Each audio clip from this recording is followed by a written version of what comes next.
Khairatabad GHMC zonal కార్యాలయంలో BRS MLA అభ్యర్థి Danam Nagender nomination దాఖలు చేశారు. మరోసారి బీఆర్ఎస్ ప్రభుత్వం ఏర్పాటు కావాలని ప్రజలు నిర్ణయించుకున్నారని ఆయన తెలిపారు. ఖైరతాబాద్లో గులాబీ జెండాను ఎగురవేసి సీఎం కేసీఆర్ కు కానుకగా ఇవ్వాలని ఓటర్లను కోరారు.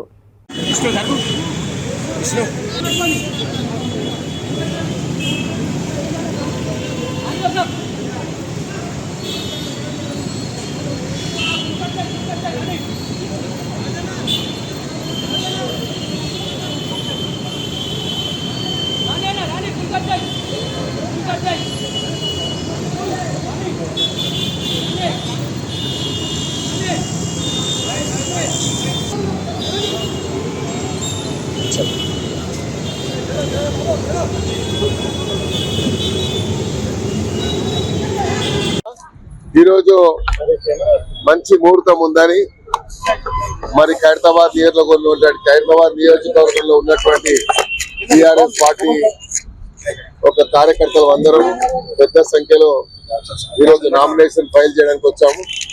ఇందులో నాతో పాటు గత 9 సార్లు ఇప్పటివరకు నేను నామినేషన్ ఫైల్ చేశాను.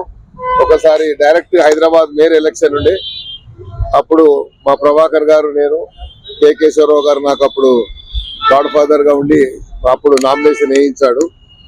తర్వాత 6 సార్లు ఎమ్మెల్యేగా, మళ్ళీ ఒక ఎమ్మెల్సీ కౌన్సిల్ ఒకసారి పెట్టడం జరిగింది. మరి దేవుడి దయ వల్ల మరో 6వసారి ఇప్పుడు మళ్ళీ పోటీ చేయడానికి మరి పెద్దలు గౌరవనీయులు ప్రజల ఆశీర్వాదం కోరడానికి ఈరోజు నామినేషన్ వేయడం జరిగింది. నాతో పాటు గ్రేటర్ హైదరాబాద్ మేయర్ మా అక్క అయినటువంటి గద్వాల్ విజయలక్ష్మి గారు, మిత్రులు గవర్నమెంట్ విప్ ఎంఎస్ ప్రభాకర్ గారు, మన్నె గోవర్ధన్ రెడ్డి గారు, సంగీత యాదవ్ గారు, మహాలక్ష్మి రమణ్ గౌడ్ గారు, మేమంతా పోయి నామినేషన్ వేయడం జరిగింది. మరి ప్రజల స్పందన చూస్తా ఉన్నారు, అనుభవమైనటువంటి స్పందన. ఒక ప్రజలు ఒక నిర్ణయానికి వచ్చేసారు తెలంగాణలో మళ్ళీ కేసీఆర్ రావాలని. ఎందుకంటే ఈరోజు స్పాంటేనియస్ గా వచ్చినటువంటి రెస్పాన్స్ చూస్తే మాకే ఆశ్చర్యం అనిపించింది. ఎవరికి వారే స్వయంగా వచ్చి మరి ఇక్కడ నామినేషన్ పత్రాలు వేయడానికి వారి ప్రాంతాల నుంచి వచ్చి మరి యొక్క కార్యక్రమం